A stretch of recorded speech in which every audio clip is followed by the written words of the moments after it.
Good morning, class 8th. Students, in the previous class, we have started a new chapter, chapter number 6, Weavers, Iron Smelters and Factory Owners, and we have done the introductory part of this chapter and one topic also, which is Indian textiles and the world market. So हम लोगों ने ये देख लिया था कि किस तरीके से जो ब्रिटिशर्स थे वो यहाँ से रॉ मटेरियल्स को लेकर जाते थे ब्रिटेन में एंड उसको गुड वंस प्रोडक्ट में कन्वर्ट करके वापस अलग अलग एरियाज़ में बेच रहे हैं and as well as India also.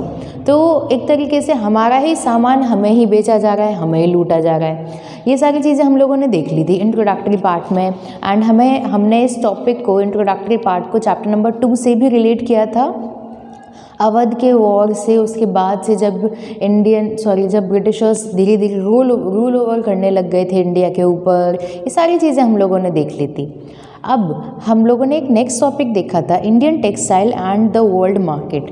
Indian textile न केवल इंडिया में बल्कि वर्ल्ड में भी बहुत ज़्यादा फेमस थी। Indian textile south east Asia में भी एक तरीके से हम बोले प्रसिद्ध थी। जैसे हम लोगों ने मैप के हेल्प से पिछली क्लास का डायग्राम देखा था जिसमें जावा, सुमात्रा, मैंने आपको आइलैंड ग्रुप्स दिखाए थे जो कि इंडोनेशिया के आइलैंड ग्रुप्स हैं। ये सारी चीज़ें हम लोगों ने देख ली थी। फिर यूरोपियन कंट्रीज़ इंडिया में आती हैं बाइंग इंडियन टेक्सटाइल को लेने के लिए। उसके साथ साथ एक तरीके से इंडियन टेक्सटाइल फ्लरिश होने लग जाती है वर्ल्ड में, उसका एक नाम था, वर्ल्ड मार्केट में वो बहुत ज़्यादा फेमस थी। उसके बाद हमने एक टॉपिक देखा था वर्ड्स टेल अस हिस्ट्रीज, कि वर्ड से कैसे हम लोग वर्ड कैसे हमें हिस्ट्री के बारे में बताती है। अब जैसे ये कुछ टाइप है, मसलिन एंड कैलिको, ये नाम है कॉटन टेक्सटाइल्स के। तो ये नाम कैसे पड़े? क्योंकि यूरोपियंस को सबसे पहले हमारे इंडियन टेक्सटाइल के बारे में कहाँ से पता चला? उन्हें पता चला इराक के मोसुल नाम की जगह से, जो कि कहाँ पर है? वैसे तो एशिया में इराक सिचुएटेड है। इराक में मोसुल अब ISIS के कामों की वजह से ज़्यादा फेमस हो रखा था, पर यहाँ पर हम बात करेंगे मोसुल नाम की जगह से यूरोपियंस को इंडियन जो कॉटन टेक्सटाइल है, कॉटन क्लॉथ है, उसके बारे में पता चला। अरब मर्चेंट से जो कि मोसुल में थे, वहाँ से उन्होंने उस फाइनली वूवन टेक्सटाइल्स को किस नाम से जाना गया, मतलब वो इतना फेमस था, इतना फाइनली बनाया गया था, उसको उसके नाम, उसकी जगह के नाम से मोसुल जगह का नाम है, उस कपड़े को किस नाम से? मसलिन नाम से जाना गया। अब वही केरला की बात करें, ब्रिटिशर्स केरला आते थे। केरला में जो ब्लैक पेपर है वो बहुत ज़्यादा फेमस था। यहाँ पर ब्लैक पेपर का नाम मेंशन नहीं है, यहाँ पर सिर्फ अगर हम बोलें मसालों का नाम लिखा हुआ है, स्पाइसेस का नाम लिखा हुआ है। तो जो केरला है वो बहुत ज़्यादा रिच है स्पाइसेस की। अगर हम बात करें, वहाँ पे मसाले बहुत अच्छे क्वालिटी के मिलते हैं। तो जिस तरीके से मैंने पहले चैप्टर में बताया, जिस तरीके से गोल्ड की कीमत पहले अगर हम बात करें आज है, अगर कोई गोल्ड की चेन है वो इतने लाख की है, तो वहीं पर पहले ब्लैक पेपर की, मीन्स जो आज काली मिर्ची एक हर्बल प्रोडक्ट के रूप में है, चाय में डाल ली, हमने किसी प्रोडक्ट में डाल ली, वो काली मिर्ची एट दैट टाइम बहुत ज़्यादा महंगी मिलती थी, क्योंकि उसको जो ग्रो करने के लिए, कल्टीवेट करने के लिए एक पर्टिकुलर क्लाइमेट चाहिए, वो ब्रिटिशर्स के पास है नहीं। तो वो उस एरिया में जाके उस ब्लैक पेपर को लेके अपने यहाँ जाते थे, क्योंकि उनके यहाँ ठंड पड़ती थी और उन्हें इस तरीके से मेडिसिनल हर्ब तो नहीं बोलेंगे, मेडिसिनल प्रोडक्ट की ज़रूरत थी। तो वो लोग इंडिया आते थे स्पाइसेस की तलाश में। अब स्पाइसेस की तलाश में आते आते उन्होंने क्या किया, केरला के कलिकट नामक जगह में उन्हें अगेन एक फाइनली, अगर हम बोले वूवन क्लॉथ मिला, जिसका नाम उन्होंने क्या रख दिया? कैलिकट के नाम से कैलिको रख दिया। तो फिर क्या हो गया? Words tell us history. ये वर्ड, मतलब ये जो कपड़े हैं, ये अपनी हिस्ट्री खुद ही अपने नाम से बता रहे हैं कि हमारा नाम कैसे पड़ा। अब जगह के नाम से पड़ा, इसकी वजह से उन्होंने हिस्ट्री को एक तरीके से हिस्ट्री से रिलेटेड डिस्क्राइब दोनों कर रहे हैं। ये चीज़ें हम लोगों ने देख ली थी एंड क्लास में बोला था। अब हम जो नेक्स्ट टॉपिक है वो हम डिस्कस करेंगे। So let's move forward to page number 66 and words tell us history, second paragraph. There are many other words which point to the popularity of Indian textile in western market. Western कैसे बोलेंगे? Prime meridian के इस side India है, prime meridian के इस side western part, western पश्चिमी culture बोलेंगे, पश्चिमी देश बोलेंगे। तो वेस्टर्न मार्केट में इंडियन टेक्सटाइल की पॉपुलैरिटी बहुत ज़्यादा बढ़ रही है। In figure 3 you can see a page of an order book that the Indian East India Company sent to the representatives in Calcutta in 1730। ये एक बहुत ही धुंधली पिक्चर है जो कि बहुत मुश्किल से पहचान में आ रही है कि इसके ऊपर list of goods to be provide in the bay of Bengal for the, उसके आगे going out in the year, that's it. मतलब बहुत ब्लर पिक्चर है जिसमें से, अब चलिए ऊपर के पॉइंट्स हम लोगों ने देख लिए, नीचे के पॉइंट्स मतलब यहाँ पर क्या है, ईस्ट इंडिया कंपनी ने भेजे हैं सामानों की एक तरीके से लिस्ट। ऑर्डर बुक है ये, picture number 3। The order that year was for 5,89,000 pieces of cloth. तो ये क्वांटिटी बहुत ज़्यादा बड़ी है, इसे देख के हम पता कर सकते हैं कि हमारे जो क्लॉथ था वो कितना फाइन था, उन्हें क्वालिटी चाहिए थी, और क्वालिटी कितनी ज़्यादा क्वांटिटी में वो लोग मांग रहे हैं। Browsing through the order book, you would have seen a list of 98 varieties of cotton and silk cloth. अगर हम इस लिस्ट की तरफ जाते हैं तो इसमें हमें कितने टाइप के सिल्क एंड कॉटन क्लॉथ्स की वेराइटीज़ मांगी गई हमसे? 98 टाइप्स की। Were known by their common name in the European trades as piece good. Okay, and इसकी अगर हम बोले लेंथ, ब्रेथ या फिर लॉन्ग एंड वाइड कितने होते हैं ये वुवन क्लॉथ, उस टाइम पे यार्ड्स में गिने जाते थे। 12 yards long and 1 yard wide आपका ये क्लॉथ का पीस हो रहा है। एंड अगर हम इसे मीटर में गिरे, 18 मीटर और अराउंड 1 मीटर, 18 एंड 1 मीटर का एक वाइड क्लॉथ। अब हम इस टेबल को देख चुके हैं, इस टेबल में बहुत कुछ ब्लर है। Now we will move forward to page number 67।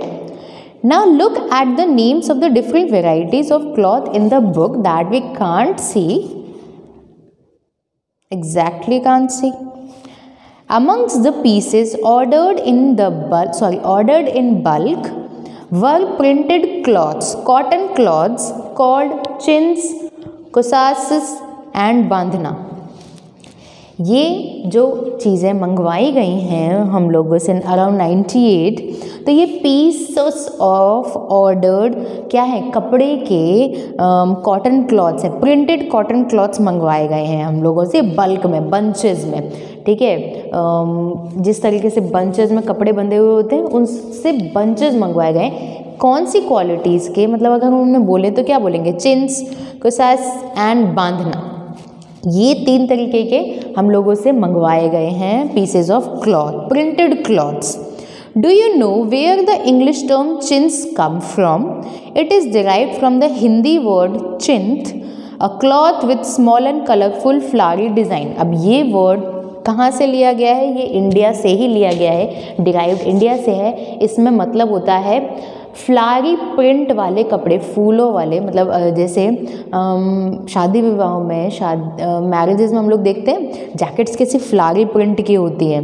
एक कुर्ता हो गया, एक पजामा हो गया, उसके ऊपर जैकेट पहन लेते हैं फ्लारी प्रिंट की, तो वो एक परफेक्ट मैच होता है। तो यहाँ पर बात की जा रही है चिंट्स। ये वर्ड कहाँ से लिया गया है? हिंदी वर्ड है ये चिंट, जिसका मतलब होता है छोटे छोटे Phulari designs. From 1680s, there started a craze for printed Indian cotton textiles in England and Europe, mainly for their aquatic floral designs. अब 1680s तक आते आते एक क्रेज़ बन गया था कि हमें इंडियन टेक्सटाइल, वो भी फ्लारी प्रिंट वाला and colourful small and colourful Phulari print, floral print हमें उनकी पहननी है। एंड उसका एक फाइन टेक्सचर होता है, मतलब क्वालिटी तो हमारी बेस्ट है ही, फाइन टेक्सचर है एंड रिलेटिव चीपनेस, मतलब उन अकॉर्डिंग सस्ता है। Rich people of England including the queen herself वोर क्लॉथ्स ऑफ इंडियन फैब्रिक। और अगर हम बात करें अमीर लोगों की, ये पहचान होती थी कि ऐसे कपड़े पहने जा रहे हैं। एंड जो क्वीन थी, इंग्लैंड की क्वीन भी इंडियन फैब्रिक की दीवानी थी एंड वो भी उसे पहनती थी। Now, similarly, the word bandhna now refers to any brightly colored and printed scarf for the neck or head. बांधना वर्ड हिंदी में अगर हम बोलें, बांधना मीन्स बांध दिया किसी को, तो बांधना जो वर्ड है हम लेते थे कोई भी क्लॉथ, पीस ऑफ क्लॉथ है उसको हमने गले में बांध लिया। यहाँ पर लिखा है नेक और हेड, हमने सर पे बांध लिया है उसको पीस ऑफ क्लॉथ को, या फिर हमने गर्दन में बांध दिया, तो वो क्या हो गया, बांधना हो गया। Originally the term derived from the word बांधना, it's means Hindi for time, बांधने के लिए यूज में लिया जाता है, and refer to a variety of brightly coloured cloth produce through a method of tying and dyeing. अब बांधनी, ओढ़नी मतलब बंदेज से हम यहाँ पर रिलेट करेंगे, तो यहाँ पर आप देख सकते हैं बंदेज का मतलब है एक पीस ऑफ क्लॉथ होता है, अब मेरे पास अवेलेबल है नहीं एट दिस टाइम, एक पीस ऑफ क्लॉथ है, हम लोगों ने अब सिखाया जाता है ऐसे क्लासेस में, जैसे चने से हम लोगों ने उसको बांध दिया, ठीक है। एग्जाम्पल मैं आपको शो करके दिखा देती हूँ। ये एक पीस ऑफ क्लॉथ है, ठीक है, यहाँ पर हमने छोटे छोटे छोटे छोटे बीन्स को बांध दिया, यहाँ हमने बीन्स को बांध दिया, यहाँ बीन्स को बांध दिया, ठीक है। अब इसको हम लोगों ने बीन्स के गुच्छे को बांधने के बाद एक टाइट रस्सी से हम लोगों ने ऐसे बांधने के बाद उसको टाइटली टाइट कर दिया, ठीक है। अब हमने उसको कलर कर दिया, ठीक है, कलर एंड डाई हो गया उसका। अब कलर एंड डाई करने के बाद हम उसको कलर में कुछ पर्टिकुलर टाइम के लिए रखेंगे, फिर निकाल लेंगे। अब जैसे ही वो सूखेगा, बिना सूखे उसको छेड़ना नहीं है, गीला हम खोलेंगे नहीं, जैसे वो सूख जाएगा हम उसके जो नॉट थे हम उसको खोलेंगे ना, तो एक डिज़ाइन जैसी बन जाती है, यहाँ पर वो कन्वर्ट हो जाएगा, जैसे यहाँ पर इस तरीके की डिज़ाइन बन जाएगी, सुंदर सुंदर डिज़ाइन बन, क्योंकि हम लोगों ने इसे टाइटली बांध दिया था ना, तो जहाँ पर कलर पहुँचा नहीं है वो एरिया वाइट हो जाता है, और जहाँ कलर पहुँच जाता है वो एरिया कलर्ड हो जाता है। तो यहाँ पर हम देख सकते हैं, यहाँ पर कुछ बांधा गया होगा, यहाँ कुछ और यहाँ कुछ, इस तरीके से बंदेज का एग्जाम्पल हम यहाँ ले रहे हैं। तो बांधना भी राजस्थान से रिलेट कर सकते हैं हम लोग। There were other clothes in order book that were noted by their place of origin. अब उन जगहों के नाम से वो क्लॉथ्स फेमस हो रहे हैं, जैसे कासिम बाज़ार, Patna, Calcutta, Orissa and charcoal. The wide spread use of such word shows how popular Indian textiles had become in different part of the world. And ये इतने फेमस जगह है ना, इससे ये पता चल सकता है कि इंडियन टेक्सटाइल दुनिया भर में कितनी फेमस थी। अब हम लोगों ने इनके नाम तो देख लिए, चलो बांधना से हम थोड़ा बहुत रिलेट भी कर सकते हैं कि बंदेज की साड़ी कैसी होती है, पर न तो हम लोगों ने चिन्स वाले कपड़े देखे हैं, ना तो हमने कुसासिस वाले कपड़े देखे हैं। तो एक बार with the help of clippings हम इन कपड़ों को आपको दिखा देते हैं, so that will be easier to understand what do mean by chintz and कुसासिस। ओके, सो अब बढ़ते हैं हम लोग इन प्रिंटेड क्लॉथ्स के एग्जाम्पल की तरफ with the help of the picture. So let's move forward to that. So class 8, here are the examples of some chintz, the cotton cloths, printed cotton cloths, जिनकी इंग्लैंड में बहुत ज़्यादा demand थी। Colourful and small flowery prints होते थे, and इन्हें England में and Europe में बहुत ज़्यादा finally texture and floral designs के लिए बहुत ज़्यादा फेमस थे, एंड इनकी मांग भी बहुत थी। अब अगर हम बढ़ते हैं कुसास की तरफ, तो ये हैं कुसास के एग्जाम्पल्स, जिनमें आप देख सकते हैं ये इंडिगो से रिलेटेड, मतलब ब्लू प्रिंट ऐसा है जिन्हें खासा भी बोला जाता है। ओके, एंड बांधना के एग्जाम्पल हम लोगों ने बता ही दिए हैं आपको।